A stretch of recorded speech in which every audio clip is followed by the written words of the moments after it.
Kabbalah. There's a magical aspect to this one or that one or the Hinduism or anything. So I would say seek the magical path in whatever it is you're dealing with, because the magic path starts to have an intimate relationship with your mind and your will and your ability to transform this realm. So whatever the magical path is to whatever you're dealing with, my advice would be to seek that out and to deal with it as much as you can.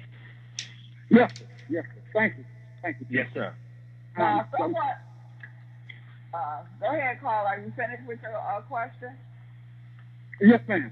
Okay. Now, someone asked Panic in the chat room. They wanted to know about the Elijah Muhammad teaching that the Earth and the Moon was once connected.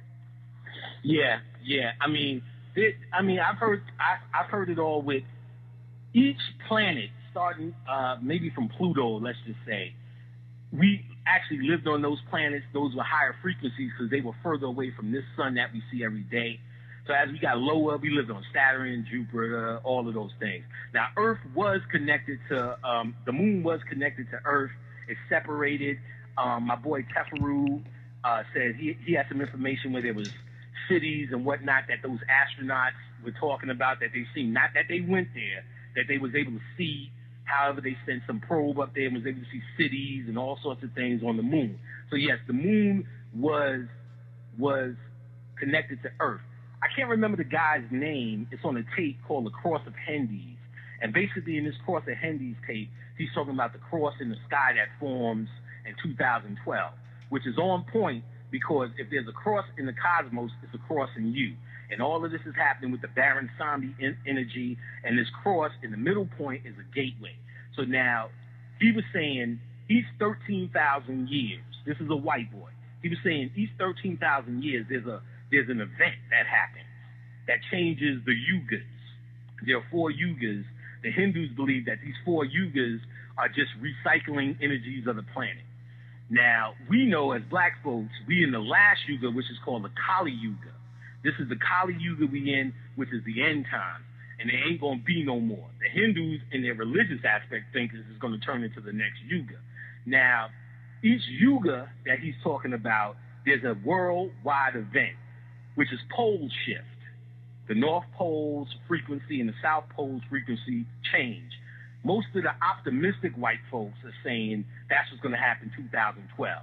The pole shifts are going to change. The energy will change. Black people, when you see the X-Men and the TV show Heroes, they're saying, well, you know, y'all going to get your superhero hero power back. We're going to run this planet.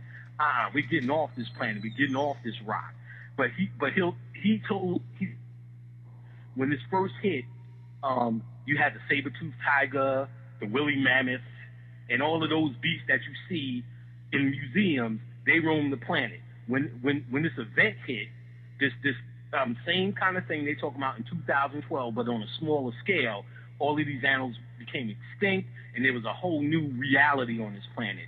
And he said it for another reality on this planet. One of those realities had the moon attached, and then the moon separated, became a satellite of the planet Earth, and that's what's happening now. So it's represented the moon as the mother, or a certain part of the wisdom, Tahuti, and all of these things. But know this thing will go in a circle until we stop it. We are the gods that have emerged to stop it, to get off this crazy thing, the 13 point. So yeah, the moon was a satellite, was connected to Earth, and all of those things.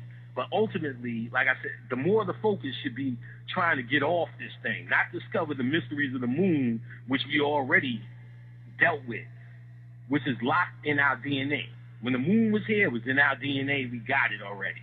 We got to understand that this thing is about moving forward, and magic will help you move forward in what we're doing, as opposed to you moving backward and trying to figure out who Imhotep was and Amenhotep and all these things. Those things are supposed to trigger your memory bank. And then once your memory bank is triggered, you're supposed to be moving forward with this information. This is ever-evolving information. This is not a step back into who you was. We did it already. We did a good job. Now, someone else wanted to know about the fairy realm. fairy realm is very, very, very interesting. The fairy realm is the quantum realm. If you were to study quantum physics, that's the technical way of talking about the fairy realm. It's also the astral plane.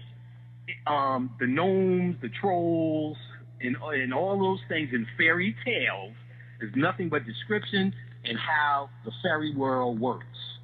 One of the greatest understandings about the fairy world is Peter Pan.